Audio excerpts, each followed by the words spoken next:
নিশুতি রাত, গোটা গোটা অক্ষরে আর আর সি লেখা, যার পুরো অর্থ রুদ্র রওশন চৌধুরী। ঝাঁ চকচকে একটা আবাসিক হোটেল এটি, ঢাকার 5 তারকা হোটেলের গুলির মধ্যে অন্যতম। মিনিট খানেকের মধ্যে একটি কালো রঙের বিলাসবহুল গাড়ি এসে দাঁড়ালো সেখানে। মুহূর্তে হোটেলের সামনে দাঁড়িয়ে থাকা দুজন গার্ড হন্তদন্ত পায়ে এগিয়ে যায় সেদিকে। একজন গাড়ির দরজা খুলে দেয় নতজানুভাবে। সেকেন্ডের কম সময়ে গাড়ি থেকে একজোড়া বুট পরিয়ে তা পা এসে মাটিতে ঠেকে। ধীরে ধীরে দৃশ্যমান হয় লোকটির পুরো শরীর। চোখে কালো সানগ্লাস, ছাই রঙের শার্ট, সাথে কালো রঙের কোট, চকচকে ঘড়ি বাঁধা বা হাতের কবজিতে। গৌরবর্ণের সুদর্শনে পুরুষটি ডানে বামে না তাকিয়ে হনহনিয়ে হেঁটে যায় হোটেলের ভিতরে। চোখের কালো চশমাখানা খানিক বাদে তর্জনী দিয়ে ঠেলেছেন তিনি। রাত্রিবেলা বুঝি কেউ কালো চশমা পরে? এ প্রশ্ন অনেকেরই, তবু করার সাহস নেই। কাকেই বা করবেন? ইনি কি পাত্তা দেবেন তাদের? হাঁটার অ্যাটিটিউডটাই যে বলে দিচ্ছে উত্তর। যেতে যেতে প্রত্যেক কর্মচারীর প্রদত্ত সম্মান তেমন একটা প্রভাব ফেলেনি তার মধ্যে। এ যে এখন রোজকার ডাল ভাতের মতোই। টাকা যার, দুনিয়ার সম্মান তার হাতে। বাধ্য বলে মানে সে। অত্র হোটেলে মালিক সে। এরকম আরও গুটি কয়েক হোটেল, রেস্টুরেন্টে, গার্মেন্টস তার অধীনস্থ বলে টাকার উঁচু পাহাড়ে বসবাস করে। ভদ্রতা আর চরিত্রের খাতিরে সেখানে থাকলেও তিন পরিমাণ অহংকারের ঘাটতি মিলবে না। বয়স 29-এর কোঠায় ছুঁই ছুঁই এখন। ব্যক্তিত্বে অকল্পনীয় কঠোরতা প্রভাব, মায়া মমতা নেই বোধ হয়। ঠোঁটের হাসিটা বিলুপ্ত প্রায় প্রাণীদের মতো। অত্যাধিক মেজাজের দরুন ধারে কাছে খুব কম লোকেরই আনাগোনা। তাতে কি, সে তো দিব্যি আছে তার মতন। রুদ্র সোজা গিয়ে ঢুকল 404 নম্বর রুমে। ধানমন্দির এই হোটেলটি তার অধিক প্রিয় বলে নিজের সব থেকে পার্সোনাল কাজটি এখানেই সারা হয়। রুদ্র ভেতরে ঢুকে দরজা লক লাগালো। পুরো রুম অন্ধকারে ডুবে আছে। থাই গ্লাস ভেদ করে আলো এলো অতি সীমিত করে উঠছে না। রুদ্র সুইচ টিপে লাইট জ্বালানো প্রথমেই চোখ রাখলো বিছানার উপর। মাঝ বরাবর গুটিসুটি মেরে বসে আছে একটি মেয়ে। পরনে পাতলা ফিনফিনে জর্জেটের শাড়ি, স্লিভলেস ব্লাউজ, কানে ভারী দুটো ঝুমকো, মুখ ভর্তি মেকআপ আর রংচটা লিপস্টিক। লাইট জ্বলতে সে যেন গুটিয়ে গেল কারো। রুদ্রের চোখ এড়িয়ে শরীরের উন্মুক্ত অংশ একটু ঢাকতে চাইল কি কি জানি। রুদ্রা দেখার অত সময় নেই। গায়ের কোট, হাতের ঘড়ি আর সানগ্লাস খুলে টেবিলের উপর রাখলো। তীক্ষ্ণ চোখে খানিকক্ষণ দেখলো মেয়েটাকে। এক রাতের জন্য এতটা সাজা কি আছে? সে তো এই সাজ ফিরেও দেখবে না। মেয়েটির দৃষ্টি মেজে বরাবর। ভুলেও সে তাকাচ্ছে না, মেলাচ্ছে না চোখ। রুদ্র এগিয়ে আসে। মেয়েটা নিজের গুটিয়ে নিল কিঞ্চিত। রুদ্র বিছানার ওপর বসলো। বাদামি রঙের চোখ দুটো দিয়ে মেয়েটাকে পর্যবেক্ষণ করলো সামান্য। মেকআপের দৌলতে গায়ের আসল রং বোঝা মুশকিল, তবে আজকের রাতের জন্যই চলনসই। মেয়েটির হাতের ওপর হাত রাখতেই শখার মতো ঝাঁকুনি দিল মেয়েটির শরীর। যেন এই স্পর্শ বড্ড অনাকাঙ্ক্ষিত। রুদ্র মাথা ঘামালো না। ঠোঁট দুটো এগোতেই মেয়েটি পিছিয়ে নিল মাথাটা। রুদ্র ভুরু কুঁচকালো। মোটা কণ্ঠে প্রশ্ন ছিল, হোয়াট হ্যাপেন্ড? মেয়েটি ঢোক গেল। কীর্তিমালাতে রুদ্র স্পষ্ট দেখল মেয়েটির চোখের পানি। মেয়েটি কি কাঁদছে কেন? তাকে তো জোর করে আনা হয়নি এখানে। এসেছে স্বেচ্ছায়। তবে রুদ্র তাকিয়ে থাকলো। মেজাজ তার খারাপ হচ্ছে বই কি। মেয়েটি জবাব দেওয়ার নামই নিচ্ছে না। এবার সে ধমকের একই প্রশ্ন আওড়ালো। তৎক্ষণিক উপাস থেকে কাঁপা কাঁপা গলায় উত্তর এলো, দুঃখিত, আপনি কন্টিনিউ করুন। রুদ্র আর মাথা ঘামালো না। নিঃশব্দে বেডের সুইচ টিপে লাইট নেভায়। লিপ্ত হয় তার দৈনন্দিন কর্মে। রুদ্রের কাছে যাওয়ার পরিমাণ বেড়ে যায়। ঘনিষ্ঠতার মাত্রা যতটা অতিক্রম হয়, মেয়েটির চোখ থেকে গড়িয়ে পড়া পানির পরিমাণ বেড়ে যায় তত। কিন্তু রাতের অন্ধকারে সেটা আর চোখে পড়ে না কারো। রাত গভীর হয় আরও। মেয়েটির মনে হয় থাকে সামনের লোকটি মানুষ কিনা। এতটা হিংস্রতা কোনো পুরুষের স্পর্শে থাকে বুঝি? অতি কষ্টে চাপানো কান্না বের হয় তৎক্ষণাৎ। ভবনের শব্দে বিরক্ত হয় রুদ্র। খানিকের জন্য থেমে রুদ শব্দে বলে, ব্যথা পেলেও I have nothing to do. এখানে আসার আগে ভেবে নিতে হয়। তখন সকাল 10টা। কড়া রোদ যেন একটু তাড়াতাড়ি হাত পা মেলেছে আজ। ফোনের রিংটং এর শব্দে ঘুম ভাঙে রুদ্রর। হাত ধরে টেবিল থেকে ফোন নিয়ে রিসিভ করতেই ভেসে আসে উদ্গিন্ন স্বর। রুদ্র কানে তুলে না, উল্টো থমথমে গলায় বলে, Abhra, don't you know that I don't like disturbance in time of sleeping. Rudra ছোট ভাই অব্র, কার সাথে তার সহকারীও বলা যায়। যতটা ভালোবাসে তার থেকে অধিকার ভয় পায় সে রুদ্রকে। রুদ্রের আওয়াজে অব্র মিনমিন কণ্ঠে বলল, সরি ভাই, আমি একদম বিরক্ত করতে চাইনি। আসলে একটা আর্জেন্ট নিউজ তোমাকে দেওয়ার ছিল। কি নিউজ? মুহূর্তে ধৈর্যহীন হয়ে আসে অব্র। ভাই, মিস্টার আলতাফকে পাওয়া গেছে। বিদেশে পালিয়ে যাচ্ছিল। আমাদের লোক ওকে পেট্রোল পাম্পে আটকে রেখেছে। রুদ্র ঘুম ছুটে যায়, উঠে বসে জলদি, তুষ্ণ কণ্ঠে বলে, গুড, আমি আসছি। ফোনের লাইন কেটে পুরো রুমে চোখ বোলালো রুদ্র। রুম ফাঁকা, টেবিলের ওপরে রাখা চেকটাও নেই। তার মানে মেয়েটি চলে গেছে। রুদ্র আর দেরি করে না, নগ্ন দেহ টেনে ঢুকলো ওয়াশরুমে। দেওয়ালে এক হাত ঠেস দিয়ে দাঁড়িয়ে রুদ্র, মাথার ওপর ঝরঝরে ছেড়ে রাখা শাওয়ার, গা ভেজাচ্ছে রুদ্র। বুজে আছে চোখ, ফর্সা পেট, বুক, নখের আঁচড়ে হিবিজিবি, পানি পড়তেই জ্বলছে। রুদ্র ভ্রুক্ষেপ, এটাও তার কাছে রোজকার ব্যাপার। তবে নখের আঁচড়গুলো ভিন্ন ভিন্ন। মেয়েদের নখ তফাৎ এটুকুই। এদিকে হোটেল গেটের সামনে থেকে রিক্সা ডেকে উঠে পড়ল সেজুতি। চোখ জ্বলছে, বুকটা পুড়ছে বেশ, হাহাকার লাগছে সব কিছু। অস্থিরতা যেন গলা টিপে মারছে তাকে। রিক্সাওয়ালাকে কোনো মতে হুড টেনে দিতে বলো। হুড ওঠাতেই মুখ ঢেকে হু হু করে কেঁদে উঠল সেজুতি। এতক্ষণ কান্নাগুলো গলার ভেতর দলা পাকাচ্ছিল, দিচ্ছিল মৃত্যু সমান যন্ত্রণা। শেষ, আজ তার সব শেষ। নিজ হাতে নিজের সর্বস্ব বিলিয়ে এলো সে। একটা মেয়ের সব থেকে দামি জিনিস স্ব ইচ্ছায় এভাবে হারালো। সেজুতির গা ঘিন ঘিন করছে। ওড়না দিয়ে গাল থেকে শুরু করে যতটুকু পারছে ডলছে সে। এই স্পর্শ চায় না তার। মনে পড়ে বারবার মরতে ইচ্ছে হচ্ছে। ঘৃণায় নিজেকে তিরস্কার করতে মন চাইছে। কান্নায় হেসকে উঠে গেল একেবারে। শব্দ পেয়ে রিক্সা চালক এবার রিক্সা থামালো। ঘাড় ঘুরিয়ে বলে উঠল, আপা, কোনো সমস্যা? নিজেকে কোনোভাবে সামনে নিল সেজুতি। ক্রন্দনরত কণ্ঠে লুকিয়ে বলল, না, আপনি চলুন। রিক্সা চালক বুঝে নিলেন তাও। ভোলা চেহারা কি লুকানো যায়? বলেন, কোথাও যাবেন? কইলেন না তো। সেজুতি একটু সময় নিল। বলো, আর একটু সামনে গিয়ে বামের মোড়ে যে হাসপাতালটা আছে ওখানে। আচ্ছা। রিক্সা আবার চলতে শুরু করলো। সেই সাথে নিজ গতিতে চলো থাকলো দু প্রান্তে দুটি মানুষের জীবন। ব্যবসা গরম, বাইরে তেজি সূর্য থাকলেও এখানে প্রচণ্ড অন্ধকার। হাত খুঁজে পাওয়াও মুশকিল। মাথার উপর জ্বলছে হলদে লাইট। হাত মুখ বাঁধা অবস্থায় চেয়ারে পড়ে আছে আলতাপ। চারপাশে কালো পোশাকের বন্দুকধারী লোক সব। দেখতেই ভয়ে জড়সড় সে। এ তো কাহিনী করে পালিয়েও বাঁচা গেল না। রুদ্রের লম্বা হাতের সামনে নিজেকে এখন চুনোপুটি বলতেও দ্বিধা হচ্ছে। ঠিক লোকটা খুঁজে নিল তাকে, ধরেও ফেলল। আর শেষমেশ এখন সে জান হাতে নিয়ে বসে আছে এখানে। যে কোনো সময় রুদ্র আসবে আর ডেথ এন্ড করে দিবে তার। আলতাফের ভাবনার মাঝে কতক পায়ের আওয়াজ ভেসে আসলো কানে। রুদ্রকে দেখতেই ভয় কলিজা হাতে চলে এলো তার। লোকটা আজ তাকে মেরেই ফেলবে। পেছনে অব্র আছে। রুদ্র এসে ঠিক তার উল্টো দিকে চেয়ারে বসলো। তাকালো আলতাফের দিকে। এই তো, এই দৃষ্টি দেখলেই আলতাফের পানি শুকিয়ে আসে দেহের। রক্তশূন্যতার মাজা ঝিমঝিম করে। কি কুক্ষণে যে রুদ্র বিরোধিতা করতে গিয়েছিল বুঝে পেল না। রুদ্র তাকাতেই থাকলো। ছোট ছোট চোখ দুটো ধারালো অশ্রু যেন। হুট করে এক টান দিয়ে আলতাফের মুখে লাগালো স্কচ টেপ। টা টেনে খুলল। চোখের চামড়া যেন ছিঁড়ে নিল মনে হলো আলতাফের। তবে কথা বলার সুযোগ পেলেই হাঁসফাঁস করে উঠল সে। আর্তনাদ করে বলল, স্যার, আমার ভুল হয়ে গিয়েছে, আমাকে ক্ষমা করে দিন। আর জীবনে এই ভুল করব না আমি। রুদ্র যেন এই অপেক্ষাতেই ছিল। তবে শেষ করতে হেসে উঠল সে। আলতাফের ভয় গাঢ় হলো আরও। শরীরে পশম দাঁড়িয়ে গেল। রুদ্র ভুরু উঁচিয়ে বলল, ভুল, আচ্ছা, ওকে ফাইন, আজকে তোমাকে ক্ষমা করলাম। তারপর আলতাফ? তারপর তুমি আবার আমার গোপন খবর কালেক্ট করে রাউফানকে দিয়ে আসবে, তাই তো? আলতাফ শুকনো জিভ নেড়ে উত্তর দিতে পারল না। চোখ দিয়ে আঘাত ঝাড়ল, দুদিকে মাথা নাড়ালো ঘন ঘন। এই কাজ ভুলেও সে আর করবে না। বহু কষ্টে আওড়ালো, সেকেন্ডের চান্স স্যার।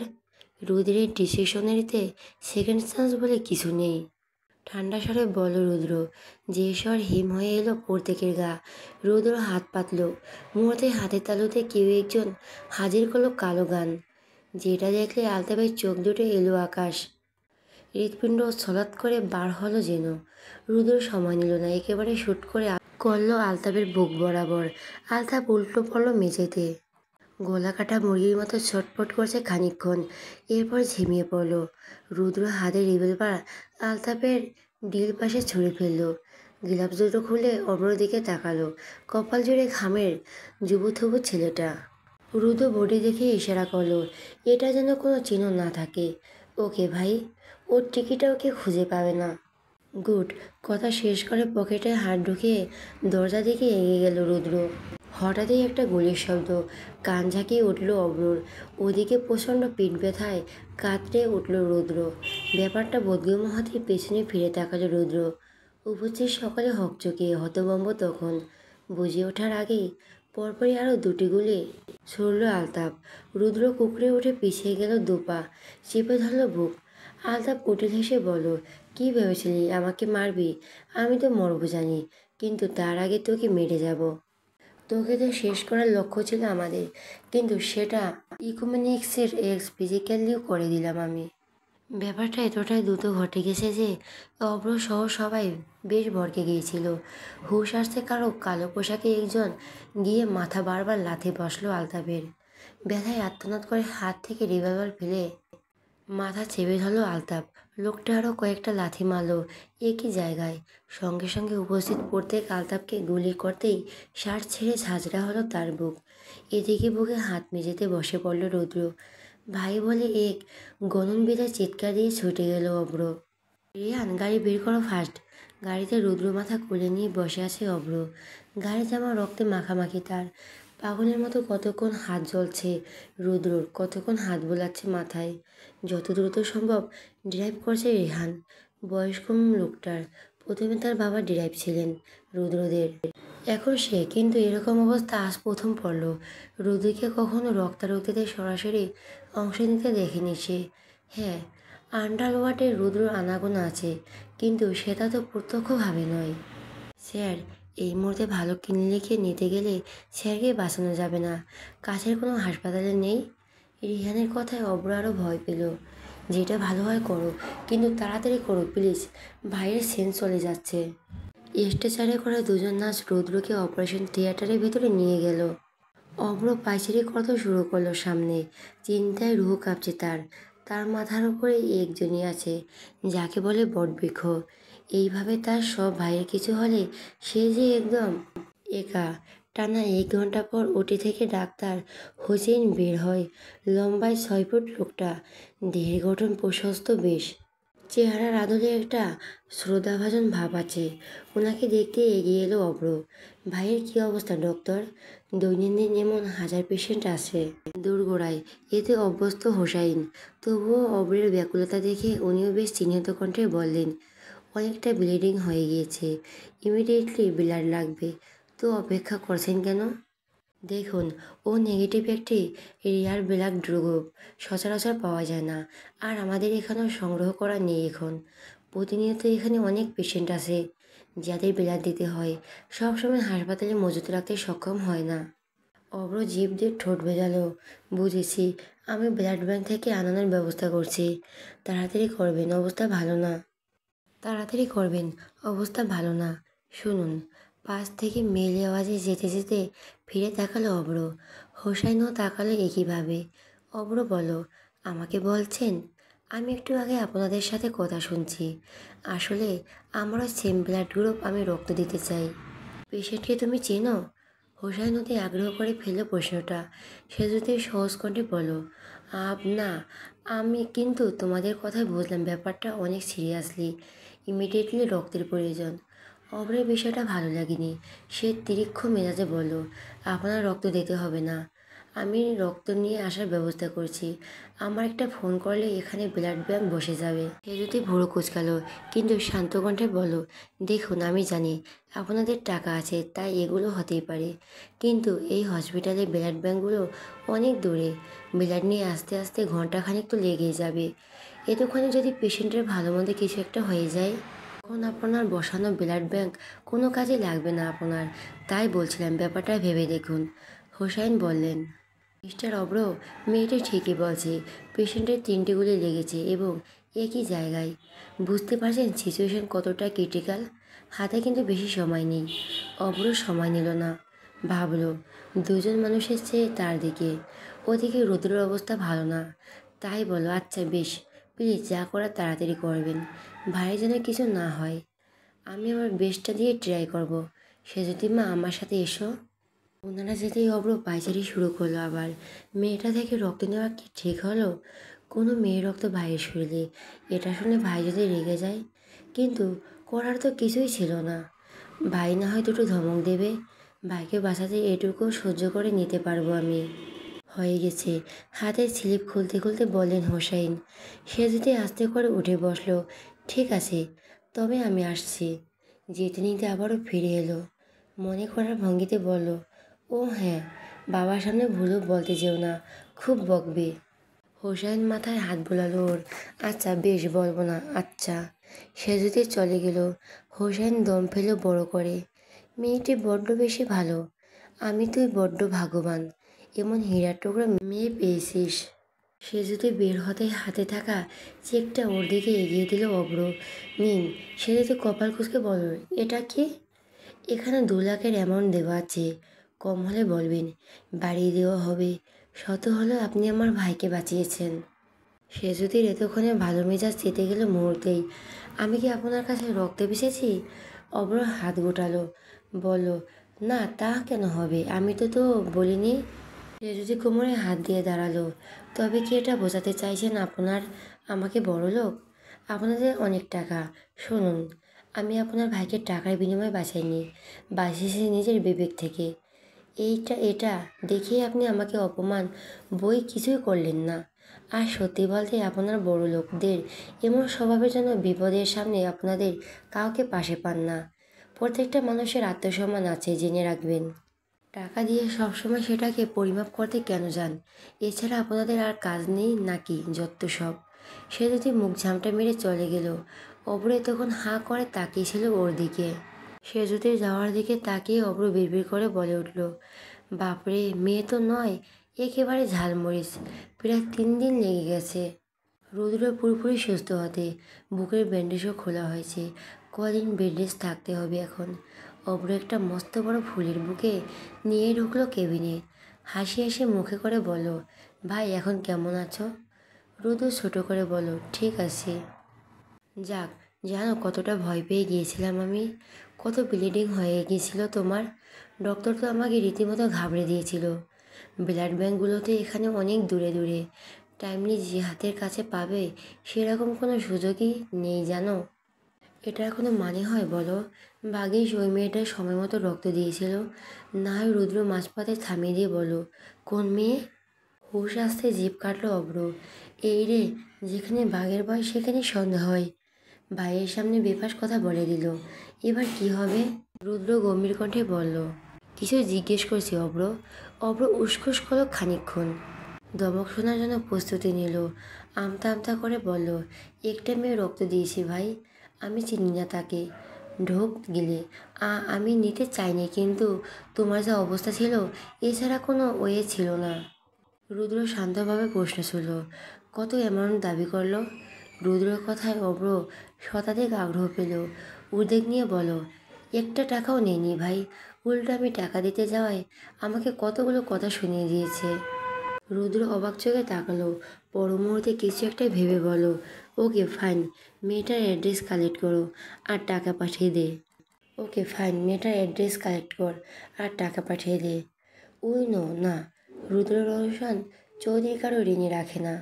ওকে ভাই, আমি পাঠিয়ে দেব। চল, রাজাদা কোম্পানির সাথে ডিলটা আজকে ফাইনাল করতে হবে। অভ্র চোখ দুটো বড় বড় করে বলল, সে কি, এই অবস্থা? আমি বলিনি কি আজ ছেড়ে দাও? রুদ্র ঠান্ডা স্বরে বলল, বিজনেসে আমি কখনো আপোষ করিনি অভ্র, আর না করব। অভ্র বুঝলো তার বলে লাভ নেই। রুদ্র কি আর শুনল, মাথা নেড়ে বলল, ঠিক আছে। করিডোরের কাছে এসে অভ্র দাঁড়ালো। রুদ্র দিক ফিরে বলল, ভাই তুমি একটা দাঁড়াও, আমি বিল আর বাকি ফর্মালিটিগুলো সেরে আসি। রুদ্র ছোট উত্তর, অভ্র রিসেপশনের দিকে হেঁটে গেল হেলে দুলে। রুদ্র করিডোরে দাঁড়িয়ে এদিক ওদিক তাকাচ্ছে। চারপাশে কত লোকজন, কেউ কাঁদছে, কেউ মূর্তির মতো বসে আছে নীরবে। আচ্ছা, এরাও তো কোনো না কোনো রোগীর ফ্যামিলি। তীব্র অপেক্ষায় তাদের কাছের মানুষ আপনজন কবে সুস্থ হবে তার। আজ যদি সে মরে যেত, এভাবে কেউ কি কাঁদতো? কি অদ্ভুত, তার মতো হয়তো একেবারে কি অদ্ভুত তার মতো হয়তো একেবারে একা কেউ নেই। সে মরে গেলে দুফোঁটা চোখের জল ফেলারও কেউ নেই। এরকম শাস্তিও হয়? টাকার কুমির লোকটা নিতান্তই একা।